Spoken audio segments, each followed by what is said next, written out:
Hey, sports card collectors, investors, my collectibles friends. I hope everybody is doing great. I'm actually filming this on Sunday night. It's going to come out Monday morning.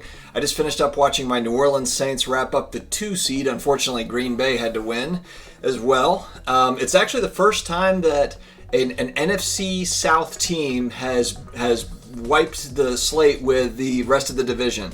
We did not lose a divisional game, which has never happened in the history of the NFC South. So we'll see. Is that a sign? I don't know. Drew Brees, I heard all the reports from Schefter and everything that he's probably done after this year. I don't know if there's truth to it, but he's got 3,700 fractured ribs. I mean, the guy has been beaten up, and he's definitely earned his time to retire. So wouldn't be surprised if this is kind of the last hurrah for our friend Drew.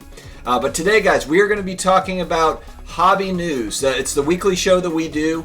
I found a few stories that I thought would be great to share, and I want to share those with you. So before we get into it, please subscribe to the channel if you're new here. We put out daily content for the most part. Miss some days here and there, but for the most part, it's just about every day. Hit the notification bell so that you're notified each time they come out. We appreciate you being here and joining our community.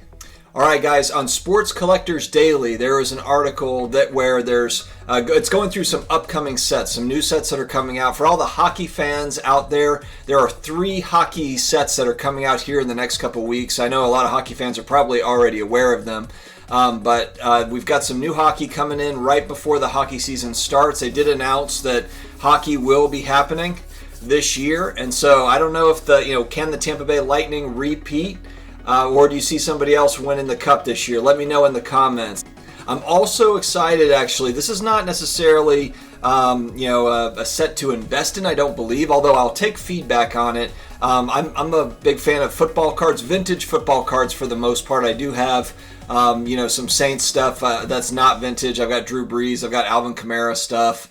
But for the most part, a lot of my football is vintage football. But there's NFL Playbook is coming out, I believe, on the 13th, and pretty interesting set. I don't think it's really an investor set. I think it's just kind of more of a novelty collector thing.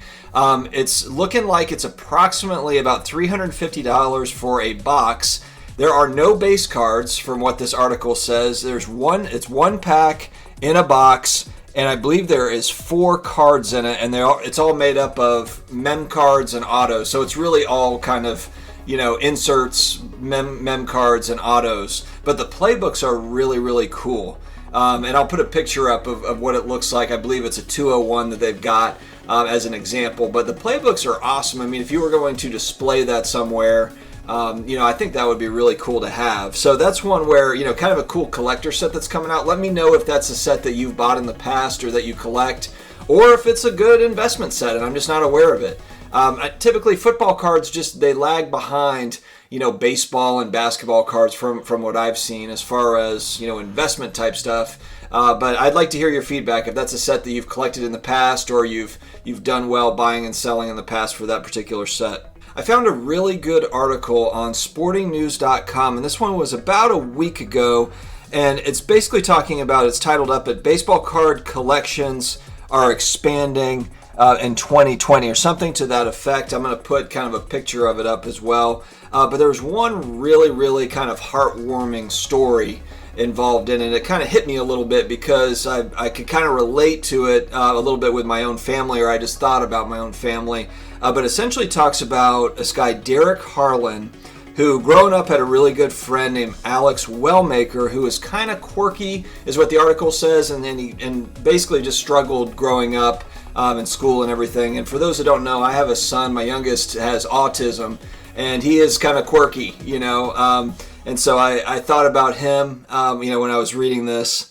And but sadly, his friend ended up taking his own life in 2015, Alex Wellmaker. So Derek kind of went on this quest, this voyage to go after Andre Dawson cards because Alex was a huge Expos fan back in the day. And so really what he's done is, and I'll let check out the article for sure, but it's because of Andre Dawson, and then also with the Expos having that kind of classic logo. If you go back to their 70s, 80s logo, it's awesome.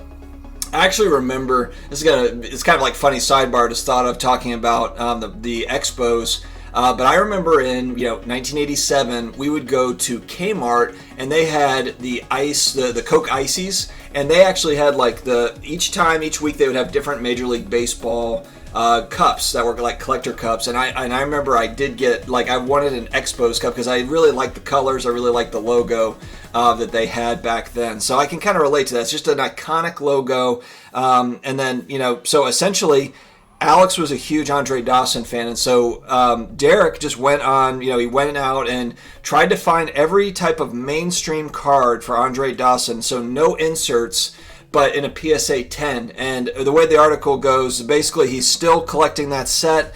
He's still trying to get them all, but because PSA 10s for vintage cards are very difficult to find in many cases, but he's building that up. But it was a way that he's able to stay connected, because he was saying that every day he wakes up, twice a day he's on eBay or he's on Heritage or some of these places looking for the PSA 10s because they're very rare, and it makes him think of his buddy twice a day when he's looking. So I thought that was a great story to share, because it's stuff like that really kind of is the glue, the cement that the hobby is built on. So it's awesome to hear kind of those heartwarming stories like that. And then I found another article, Spectrum News, and this kind of grabbed me a little bit because the headline was, "It's like the 1980s all over again." And for you guys that know me, my last video was about 1980s pop culture collectibles. I was born in 81, so I have kind of the benefit of getting kind of that 80s flavor, as well as being a 90s kid as well as a teenager. So I've got kind of both both decades.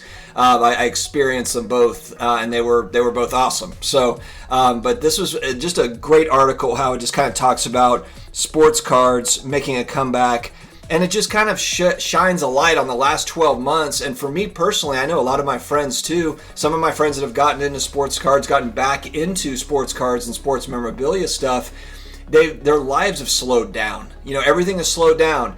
I mean, I can speak for my family. I've got young kids. We're always going, doing something, trying to solve something, trying to see family, trying to travel here, travel there. And the last 12 months, we've really just been with ourselves and, and just spending time building those relationships and, focused on each other and focused on old hobbies like this, getting back into it. And I thought the pictures with this article were really great too.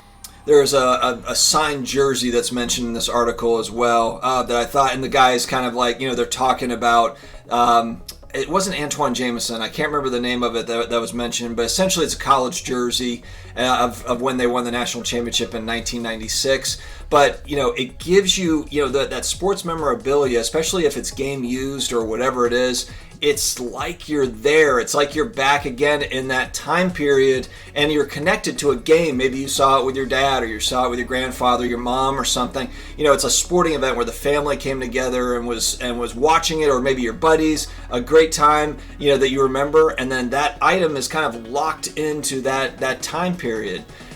So it's really cool. It's kind of like a token. It's like holding a piece of the past, and it's a way for us to kind of happily revisit, moments like that, to me. So I thought that was really cool. And the past 12 months has kind of given a lot of us, myself, I can speak for myself, just pause on like, whoa, I need to slow down. I need to really kind of take every day, not take every day for granted, and really enjoy every day, be thankful for every day, and build every day, and just build on it. Build on, this life that we've been given. It's fantastic. So, look, a lot of us are going through really tough times. 2020 was not a walk in the park for my family.